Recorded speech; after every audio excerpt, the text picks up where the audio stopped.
Hey guys, Ash Racial Legends. Welcome to the video. Send us some love, some positive vibes your way, especially if you need them out there today, guys. Today's going to be a very interesting confession of a video, right? Because I did the thing that I should never do, but I do once in a while. And I pulled a batch of 10, just 10, but a full batch of 10 void shards and one of the summoning events or whatever the heck it was for, but I did it off air. I didn't share it with you guys.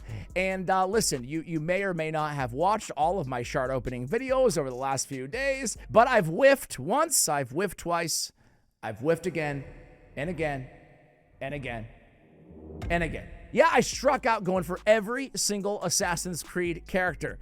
So I am sitting right now where maybe a few of you guys are. I went for the Cassandra fusion. I don't think she's amazing, but I don't think she's absolute trash either. I probably won't be using her a lot on my account.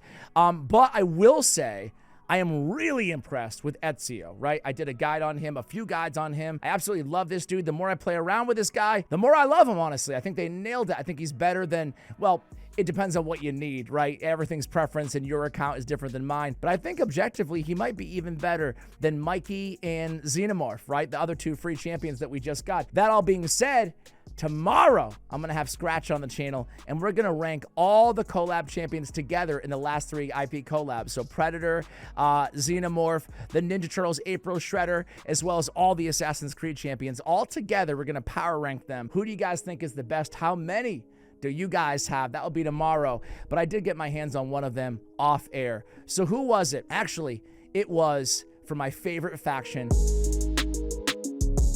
I got my hands on Pontiff Augustin. He's the champion that is also the event dungeon champion, the boss, I should say. And man, I was really intrigued by this champion. I've seen very mixed reviews on this guy, right? Some tier lists are calling him C tier. I saw on hellhades.com they rank him a 4 out of 5. But I'll say my initial impressions on this dude were, he looks better than that to me, right? We'll talk about why in a moment. I want to play test him a little bit in the arena with you guys and some very interesting teams and share with you my final assessment. Because as I said, I've been playing with this dude nonstop, live arena, classic arena, you name it.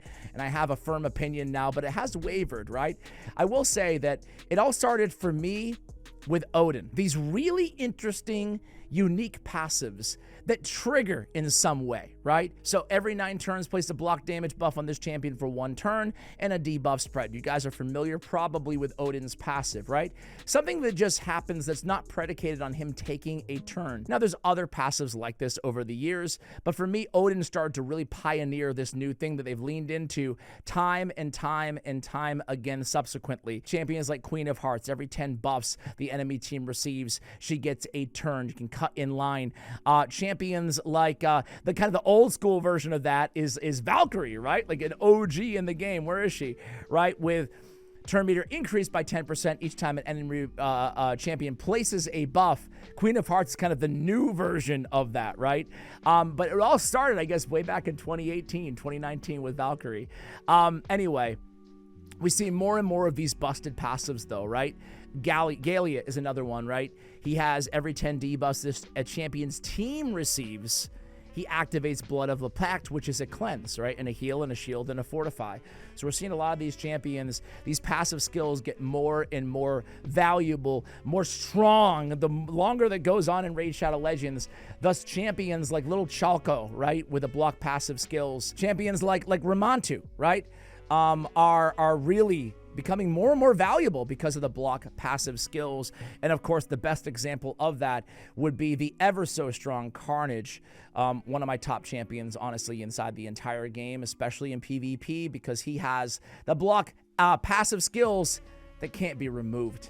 Nothing more annoying and better, in my opinion, in terms of control than Carnage right now in the meta. And it's because it plays alongside of this meta shift of all these passives. Passives have always been strong, but now they're stronger than ever in the game, and it continues to get that way. I mean, look at champions like Nell, champions like Nice, champions like even some of the new assassins, right? Have you guys seen Bayek's passive? This champion and their allies cannot receive critical hits from enemies whose accuracy is equal to or lower than their own accuracy. What? So you build a whole team of Carnages and, I don't know, a Fabian in there, maybe an Embry's with high accuracy, and you just can't receive critical hits? That's nasty, man. That's nasty. The point is, passives are stronger and stronger, and I'm not gonna lie, I kind of like the trend. It's kind of cool. I kind of like, for a 7, almost 8-year-old game, they keep innovating, and I'm all for it. I don't know about you guys. So anyway, Pontiff. He is a very cool champion. I think he's cooler than meets the eye. He has speed in all battles. You can use him in Siege. You can use him in Grim. You could use him anywhere. Curse City, you name it. His Edenic Blades, his A1 is nasty, right? It's simple, but it's nasty, and I'll talk about why. Has a 100% chance to place a block active skills for 2 turns, steals 5% of the target's turn meter for each buff on them. So 100% when booked block active skills is really strong in a kit that has an extra turn mechanic, which his does. That means we're going to be using this A1 quite a bit. As a matter of fact, you can use Perch Shadow as a really good relic on this dude, even in the arena. That's the one that has a chance of getting an extra turn when using their A1 ability. Just synergizes beautifully with the rest of what he's trying to do. On his A2, let's just start with his A3 because this is the extra turn, so this is going to be your opener, right? This is an increased accuracy and intercept and a turn meter fill of all allies by 25% with the extra turn. It's a really nice boost. He has a 110 base speed. Sign me up, man. A lot to love here. I love the increased accuracy, and I love the intercept. What I don't love is, as a go-first champion, if you're using him in that capacity, he's not bringing an increased attack or an increased defense. He's not bringing the most essential buff there, like an R bias, increased accuracy, and increased attack, right? Thus, if you have an attack-based damage dealer or a defensive-based damage dealer on your team, you're going to need somebody else to bring the increased attack or the increased defense. The good news is, on a lot of recent additions to the game, they're bringing their own attack base or bringing their own increased attack in their own kits. Same thing with increased defense. But it's not a certain, and it's not a guarantee. And I have noticed that because of that limitation, it does restrict his versatility a little bit in team composition in the arena, just to be fair, because there are downsides to every champion. Shackle the Unjustice is A2. It's AoE buff removal with 100% ensnare. Ensnare at 100% mitigates any turn meter increase effects, which actually synergizes really nicely with this skill, right? Because he's removing buffs, he's placing an ensnare that ignores block debuffs on enemies under 3 or more buffs, also decreases target enemy's turn meter by 25% if they're under 3 or more buffs, which is not difficult in this meta. 40% decrease, and there's no way to boost that turn meter back up because they're ensnared. What do I like about this ability? Well, I love that we have an increased accuracy to make sure we don't have to build them. It's hard to build a champion really, really fast in really, really high accuracy, right? So we have the increased accuracy to help him out there. I love the ensnare. I love the turn meter decrease. What I don't love, I love the buff removal. What I don't love, though, is buff removal without a CC is just not an S tier move in my book nowadays in Raid, right? Buff removal with a freeze like a Gurgo, buff removal with a block active skills is fantastic. Buff removal with a stun like an Odin, right? All of that is great, but with no control there, although he does have the turn meter, it's not an elite move, but it's a good move. But you take that into consideration that you're comboing both moves is pretty good when you can ostensibly do that in one turn. Your Eminence is a very cool passive. You get 25%, the big version of strength, and built-in damage mitigation from damage from enemies under Stone Skin, block damage, unkillable, veil, perfect veil. It's really an unkillable. Very, very strong there, right? That's really nice. That happens a lot in the meta right now. Each time an enemy receives a buff, is healed, or has their turn meter filled, has a 50% chance to decrease the duration of all of their buffs by 1 turn. Now, we talked about passives. This is what stood out to me the most, aside from the extra turn synergy on his A3 and his A2. But this is the first thing I noticed. Wow. Because it's not just one buff, it's all their buffs. Decreased duration. Decreased duration means it's polymorph proof as well. That's really intriguing, man. That's really strong. Granted, it is a 50% chance, but there's a lot of buffs, healing, and turn meter fill in this meta right now. Now, the big downside is occurs once per skill and once per target, meaning that if Siffy goes with a turn meter boost and a heal off her passive and a A2 with 3 buffs, you get 1 shot at a 50% on each of the champions, right? But it does apply to all targets. It's a really cool passive. I like it. The thing about your Eminence, though, when you're playing this dude, when I was playing this dude, you really don't notice it. I mean, if you pay attention, obviously, to their buffs while they're doing it, you notice. But it's tough to miss. It's easy to miss, excuse me, all of these buff removal that he brings to the table. And it doesn't show up in the stat sheet either. That all being said, you know, he's mainly a PvP champion. Increased accuracy, intercept, turn meter fill, all nice buff removal. But for me, it's mainly PvP, although he can certainly help you in some wave content and certainly in progression as well in various areas of the game. I want to show you my build really quickly on him, and then I want to go right into the arena and not waste your time here. So I built him actually, and you can go so many different directions. You can go all out speed. You can go with some feral vibes. You can go mercurial on this dude. You can go stone skin. I think those are the main options here, right? I went chronophage and supersonic for big reasons. Number one, chronophage. What is his weakness? If you lock this dude out, he's pretty much, you know, he can block active skills, which is nice, but that's not the entire, I mean, his kit revolves a lot around him going, setting up your team, and then removing buffs, right? So to take that all off the table with one Fabian hit, that's a lot. So I want that immutable stack. That way, if we don't go first, we're totally good still. We can still use all of our moves. We can still buy time for the rest of the team to catch up as well. So I wanted that chronophage. And then I wanted supersonic because this guy, if we don't go first, we want to cut in line so we can remove the buffs. Anybody on your account that has buff removal in a PvP capacity, you want to consider at least supersonic. Same reason why I love supersonic on Fabian, right? You almost want the enemy team in a perfect world to buff up with non-protected buffs, and then you take a turn and you remove them, right? So he's perfect for that, so we want supersonic on him as well. Same reason why I went with temporal chains. I am 4-star awakened. I still went temporal chains even though it's a lot better at 5 or 6. I did go with a wand of submission. I want accuracy, I want speed. I'll take it, right? Why not?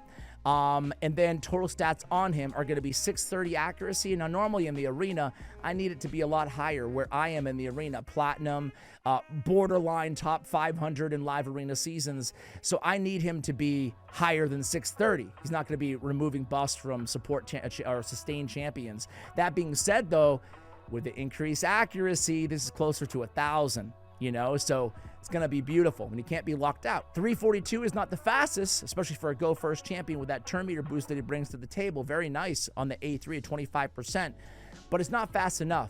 With temporal chains, his buff removal, and supersonic, it makes a lot more sense, right? Talked about the wand, temporal chains. I did go down and pick up Eagle Eye as a tier 6 mastery on Pontiff Augustin.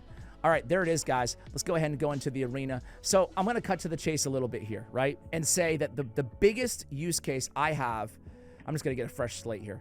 The biggest use case I found with this guy is he an elite PvP champion? Will he be an elite meta PvP champion? It's hard to say. I think that A3 holds him back a little bit, and the no control and the A2 hold him back a little bit. Now, he does bring a lot to the table with that passive, the A1, so there is something there. But what's his best team? His best team is with the Ezio's. It's, well, even with Ezio, you kind of want that attack, the increased attack as well, right?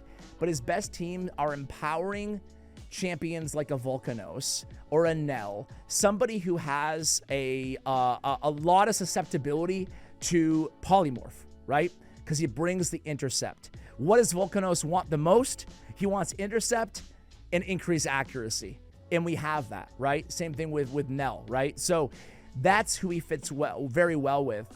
Poisoners, burners, bombers, right? But even bombers, we really still need the increased attack, right? You know, Cometus, though, works well.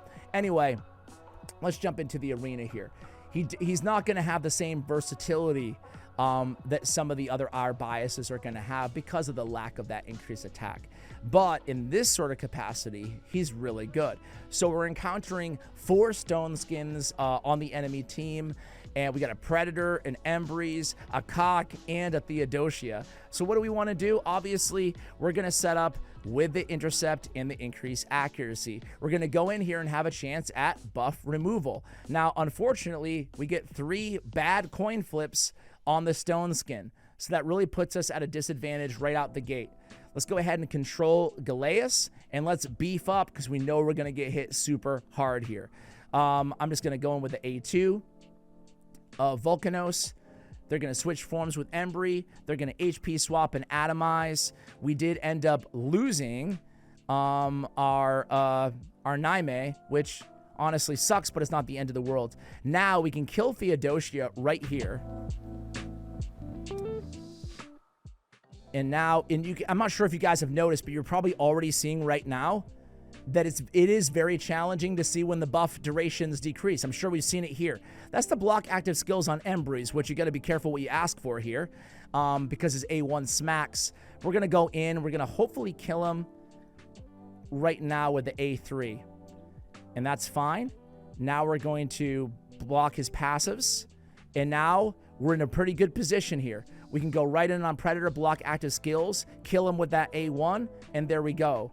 So you can see, you know, it wasn't a perfect battle, but you can see what we're able to do with him. The block active skills on that A1, I told you guys earlier, that's a really freaking good move because we already saw, because of the extra turn, right, especially, we already get back to that A1 quite a bit. If you have an ally attacker or a counterattack champion on your team, it gets even better. As a matter of fact, let's do just that. I have a Nell team set up here. Now, I wanted to do something a little bit different. I went with an increased attack champion on the team in Lazarius, a go first champion, and I decided to build Nell as a damage dealer to try to swap her over into her alternate form, because we can get by with a little bit less accuracy on her base form, and we can lean into more damage. So I changed her build to a nuker build because of the setup with the increased accuracy and the intercept on Pontiff. And then I'm running Cecilia of the Red Hope, a new Bannerlord Void Affinity champion. She's really good as well. She's tough to build because you can use her in so many different ways. But the key on her, she has a Revive on Death on her passive when an ally's about to get a fatal hit. She has a lot to love here, but she brings a counterattack, right? That's going to churn out all of those block active skills off of the A1s. So we're going against a Crixia team here. So I imagine they'll go first. Actually, I go first. That's great. So I'm going to go first. I'm just going to turn meter boost because I want to get to my skills before Crixia goes. So we're going to go in here. In this situation, hey, it worked out for us. We removed a stone skin. Everybody's ensnared. Things are looking pretty good. We're going to go in with, at this point, you have an option. We can go in with a perfect Veil move, or we can go in with the counterattack and all the other buffs. We're going to go A3 here. We don't really need the perfect Veil. We have stone skin here. We're sitting pretty. I'm actually going to go in and just keep, because I don't have a traditional reviver on this team, I'm going to keep Lazarius in his base form. He's going to act as my reviver. I can steal the block damage and kill Siegfried right there and burn the revive and get more poisons down on the rest of the team with Star Sage vis-a-vis Nell's passive. And again, Nell is not turning into a sheep. I honestly didn't check the polymorph because I'm bad, at checking while I'm recording, but we don't have to worry about polymorph as much because of the intercept that we're banging with Pontiff, right? We're going to go in there. We're going to, with the increased accuracy, he didn't even have it on him there. I didn't catch it, but we land a block active skills on a high resistance Star Sage Galathir, right? So you're already seeing there's a lot of like potential here and synergy in his kit. Now we can go in, get one kill and reset cooldowns with Laz on his nuker form. And now we can go in and get that perfect Veil just to continue protecting everybody with Cecilia, right? So, man, I gotta say, guys, I really like this champion. Is he the best Void Affinity champion added in recent memory? No, I don't think so. I really don't. But I think he serves good utility. I think he's a pretty damn good champion. Let's try, I don't know, what team? Let's try one more. What do you think, guys? What's the hardest team? Let's just go by player power. This is the hardest team by player power. So let's try one more here with this squad, the Nell squad, because you didn't even use Nell in her alternate form like I said I was going to. Excuse me. So we're gonna A2 because they have Marius on their team, and they have Cometus on their team, so we're able to get the block debuffs with Lazarius. Now we're gonna go in and hopefully remove some buffs, some stone skin. Now we're gonna go in again. We do have to keep in mind that if we use either the Perfect Veil or the A3 ability, Marius is likely to go next, and he has all of his skills available. So I'm actually going to go with the A2 and save the A3 for the next go-round here. I'm actually going to go ahead and I need to mitigate Marius. So I'm going to take the A1 to the face here. We barely keep him alive. And I'm going to go in and I'm going to pray that I can kill Marius right now. And we do, thus resetting the cooldown on everybody else on the squad. I want to put Embreeze. Yeah, I really want to, okay, put him down is what I meant to say. And there it is. So you can see that, like, is he the driving force behind any of these teams? Pontiff, Augustin? No. But is he an absolute beast who complements everything that they do very well and can control very well in the meantime? Yes. Overall, man, I really dig this champion. I think he's busted in like some subtle, low-key ways. Is my game frozen? What the heck is going on over here? Give me the dub! Give me the victory! Anyway, guys, I wanted to share that I got him, and I'm actually really pleased with him, although I don't think he's like the most S-tier champion out there, but I really, really dig him. I think I am going to be using him, maybe even in Siege with that aura as well. There it is, guys. That's the video. Thanks for watching. There it is. And as always, take care, guys.